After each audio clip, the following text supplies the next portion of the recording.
मेरा मायका माँ से जुड़ा है मायका, माँ के ना होने का सूनापन, पिता का अकेलेपन और उनका बेटी का इंतज़ार कैसे नहीं देख पाई मैं। बच्चों की गर्मियों की छुट्टियां लगे अभी 2 ही दिन हुए थे। सुबह सुबह पापा का कॉल आ गया। बोले, बेटा कब आओगी? मैंने अनमने मन से बोल दिया, पापा कुछ पक्का नहीं है, ऋषि टूर पर गए हैं, उनके आने के बाद देखती हूँ। पापा की आवाज़ रुआंसी हो गई। बोले, बेटा तुम्हारी माँ नहीं है तो क्या हुआ, तुम्हारा मायका तो है और मैं तो हूँ। ऋषि से बात करो और जल्दी आ जाओ। मैं जी पापा के आगे कुछ बोल ही नहीं पाई। जब तक माँ थी उनसे रोज़ फ़ोन पर ढेरों बातें करती थी। साल में एक बार गर्मी की छुट्टियों में तो पूरे 10 दिन के लिए मायके जाती थी। वो सुख किसी जन्नत से कम नहीं होता था। बरसों से ज़्यादा मुझे गर्मी की छुट्टियों का इंतज़ार रहता था, पर जब से माँ गई मेरा मायके जाने का मन ही नहीं करता। ऐसा लगता है जैसे मेरा मायका ही ख़त्म हो गया है। एक सूनापन, एक खालीपन सा मेरी ज़िंदगी में भर गया था। पापा एकदम शांत स्वभाव के थे और कम बोलते थे, पर सबकी ज़रूरत का पूरा ध्यान रखते थे। ऐसा नहीं कि मैं पापा को प्यार नहीं करती थी, पर बचपन से ही मैं माँ के ज़्यादा करीब थी, या यूँ कहूँ कि मेरे दिल के सबसे करीब माँ थी। अपने सारे दुख सुख एक सहेली की भांति उनसे साझा करती थी। आज सुबह सुबह पापा का कॉल आया तो उन्हें मना नहीं कर पाई। पापा का दिल रखने के लिए ऋषि से बोलकर अगले ही हफ्ते का टिकट करवा लिए और पहुंच गए मायके। जैसे ही दरवाजे पर पहुंची, माँ की याद आ गई। ऐसा लगा जैसे वो अभी बाहर निकलकर मुझे गले लगा लेगी। सोचकर आंखें भर आईं, किंतु आज माँ की जगह पापा बाहें फैलाए मेरा इंतज़ार कर रहे थे। सालों बाद पापा को गले लगा के खूब रोई। पापा ने अपने आंसू छुपाते हुए प्यार से मेरे सिर पर हाथ फेरा तो दिल थोड़ा हल्का हो गया। बहुत दिन बाद पापा को देखा, कमज़ोर लग रहे थे। वैसे तो भाई भाभी और पापा सभी मेरा बहुत ध्यान रख रहे थे। बच्चे तो अपने खेल और मस्ती में व्यस्त हो गए थे, पर न जाने क्यों मेरी नज़रें हर पल जैसे माँ को ही ढूंढती थीं। आज भी पापा पहले की तरह रोज़ खाने के बाद मेरी पसंदीदा मटका कुल्फ़ी लाना नहीं भूलते थे। भाई भी बच्चों को कभी पार्क, कभी चिड़ियाघर तो कभी बाज़ार घुमाने ले जाता था।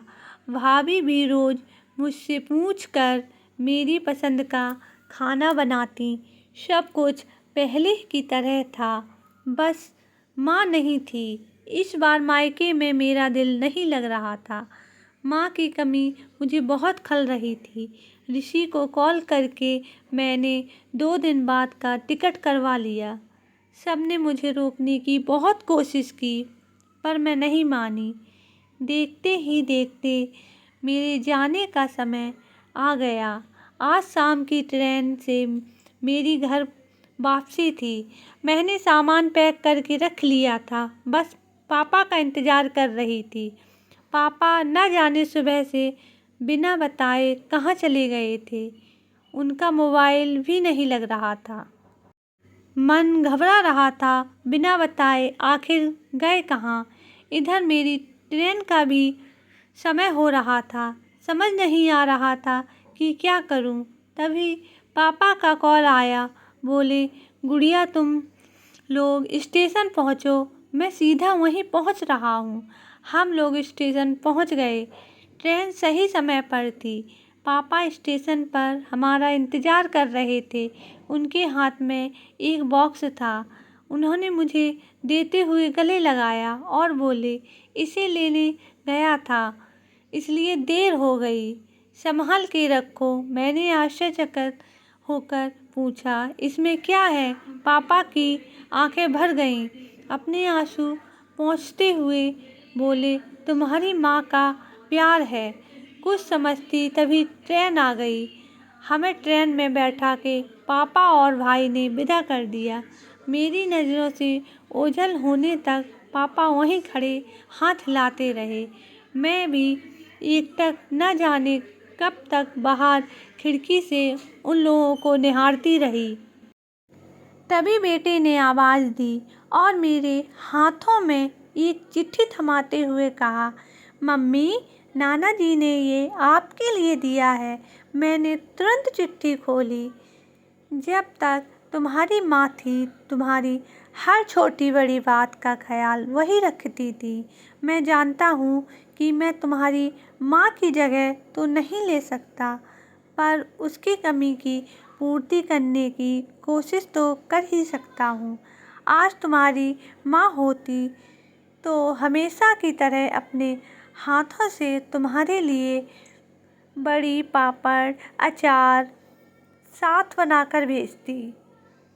माँ के हाथ का तो नहीं, पर उसके स्वाद जैसा सब सामान एक दुकानदार से बनवाने की कोशिश की है।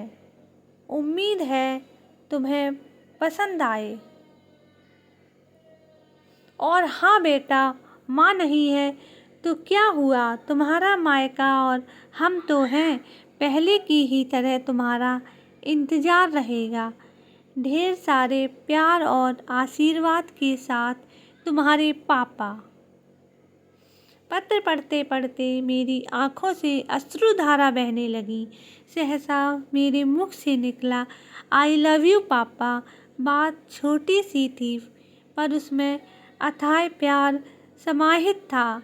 ये सिर्फ मैं ही महसूस कर सकती थी। मायके से घर आए 1 महीना बीत गया था। अब पापा से रोज़ एक बार कॉल करके मम्मी की तरह घंटों बातें करती हूँ। ये कहानी आपको एक पिता की बेटी की कैसी लगी, कमेंट करके ज़रूर बताएं।